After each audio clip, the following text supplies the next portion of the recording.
नमस्कार, मी पंजाब डक हवामान अभ्यासक मुक्काम पोस्ट गुगळी धामणगाव तालुका शिलो जिल्हा परभणी। पण 12 पासून मात्र राज्यात सर्वत्र सगळीकडे एकदम कडक सूर्यदर्शन होणार आहे। म्हणून ही खास करून शेतकऱ्यांसाठी आनंदाची बातमी। राज्यातील सर्व शेतकऱ्याला सांगू इच्छितो की राज्यामध्ये आज 10 आणि 11 आणखीन 2 दिवस थोडा भाग बदलत थोडे सरी येणार आहेत, म्हणून हा अंदाज लक्षात द्यायचा।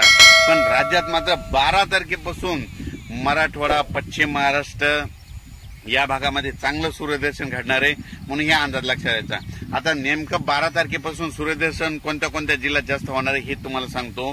की सांगायचं झालं तर चंद्रपूर, यवतमाळ, नांदेड, हिंगोली, वाशिम, परभणी, त्याच्यानंतर लातूर, बीड, जालना, सोलापूर, उस्मानाबाद, सातारा, सांगली, तसेच पश्चिम महाराष्ट्र, त्याच्यानंतर नगर जिल्हा, त्याच्यानंतर नाशिककर देखील होणार आहे, त्याच्यानंतर परत इकडे संभाजीनगर होणार आहे, जळगावकडे होणार आहे, बुलढाण्याकडे होणार आहे। पण ह्या जिल्ह्यामध्ये चांगलं सूर्यदर्शन घडणार आहे, म्हणून हा अंदाज लक्षात द्यायचा।